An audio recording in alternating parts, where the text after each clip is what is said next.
Okay, tapos na tayo magluto sa first batch. Ito na naman ako sa second batch, mga sukalabs. Para naman to sa aking mga tunay na bossing. Kaya para madali, ganito ang ginagawa ko sa sibuyas. Kasi lumuluha talaga ako. Sibuyas lang ang nagpapaluha sa akin, guys.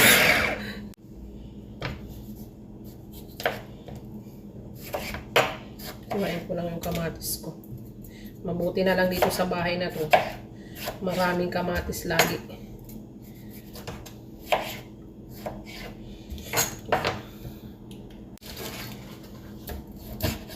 Kalahating manok lang ang lulutuin ko kasi yung madam ko lang naman at saka yung amo kong lalaki. Dalawa kasi putahe ang niluto ko ngayon.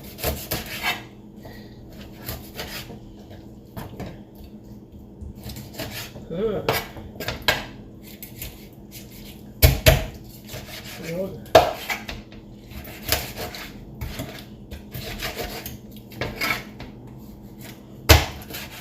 Yan. Tapos ibabad ko sa eto yung ponderosa lemon. Yan. Nilalamas ko siya ng asin, guys, para mawala yung lansa niya. Kasi yan lang ang ano sa manok, yung lansa. Nakakainis. Diba?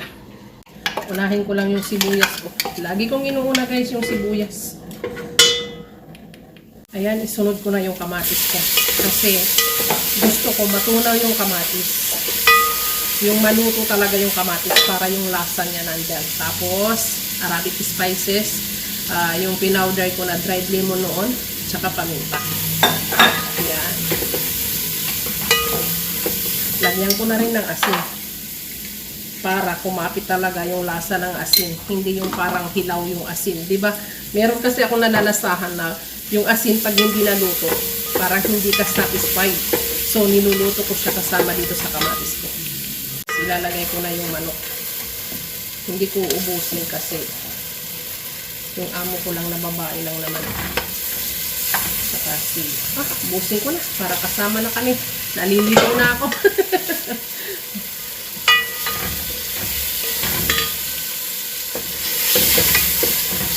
Halo lang natin hanggang sa maluto pa. Tapos tapusahin ko siya ng maayos para yan, kumapit sa manok.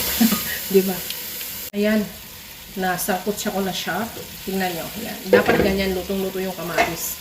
Tapos ito naman yung mga balat ng kamatis. Tinatanggal ko siya. Dito ko binubuhos yung tubig para yung lasa bumalik dyan sa manok. Diba? Ganun lang yun eh. Pangit kasi tingnan pagka yung mga balat ng kamatis nandyan at saka yung maraming sibuyas. Tapos, ito naman po dried lemon. Ay, kamatis. Ay, patatas. Nahilo na. Nahilo na ako, mga sukilabs. So, ayan. Ito po yung lentils ko. Nugasan ko na. Lagay ko na siya dyan. Ang tawag po nila dito is saluna adas. Ayan. Paborito to ng alaga ko at saka ng amo kong lalaki. Yung amo ko naman babae, okay lang sa kanya. So, hayaan ko na lang siya dyan hanggang sa maluto. So, ayan po mga sukilabs. Nakaluto na ako after 30 minutes. Luto na siya. So, ready to serve na. Nag-iintay na ang aking mga bossing. Thank you for watching.